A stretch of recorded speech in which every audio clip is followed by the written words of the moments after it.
8મા પગાર પંચને લઈને કર્મચારીઓ અને પેન્શનરો માટે કર્મચારીઓના પગાર તેમજ પેન્શનરોના પેન્શન વધારા પર આ તારીખે સરકાર મોટો નિર્ણય લેવા જઈ રહી છે. વિગતવાર માહિતી શું છે તે જોઈએ.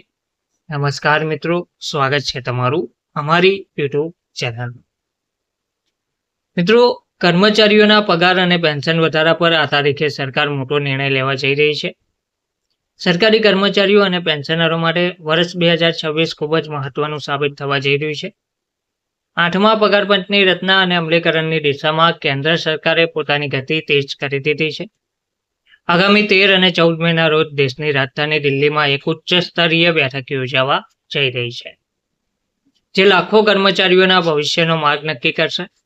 બેઠકનો મુખ્ય એજન્ડા આ બેઠક ખાસ કરીને સંરક્ષણ, ડિફેન્સ અને રેલવે મંત્રાલય સાથે જોડાયેલા કર્મચારી સંગઠનો, યુનિયનો અને પેન્શનર્સ સંગઠનો માટે બોલાવવામાં આવી છે, જેમાં કર્મચારીઓના પગાર ધોરણો, પેન્શનની રકમમાં સુધારો, વિવિધ ભથ્થા અને સેવાના નિયમો પર ગહન ચર્ચા કરવામાં આવશે.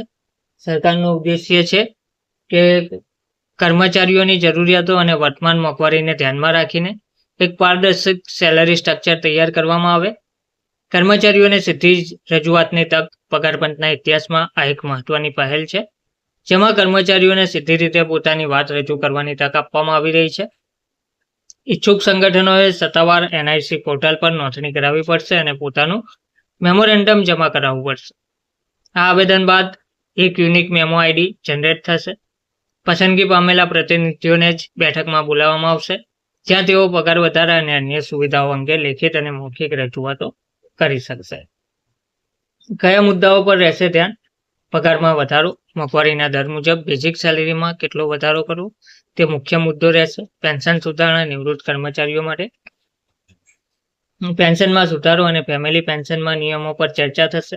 ભથ્થા, HRA, ટ્રાન્સપોર્ટ એલાઉન્સ અને મેડિકલ સુવિધાઓમાં ફેરફારની માંગણીઓ પર ધ્યાન આપશે.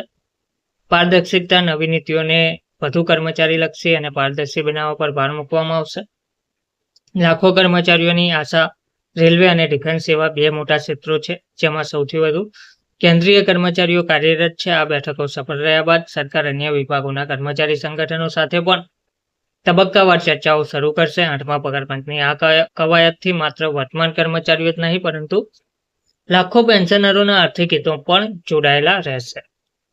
સરકારના આ સક્રિય અભિગમથી કર્મચારીઓમાં ઉત્સાહ જોવા મળી રહ્યો છે. જો બધું આયોજન મુજબ ચાલશે તો 2026માં જ કેન્દ્રીય કર્મચારીઓના ખાતામાં મોટો આર્થિક લાભ જોવા મળી શકે છે.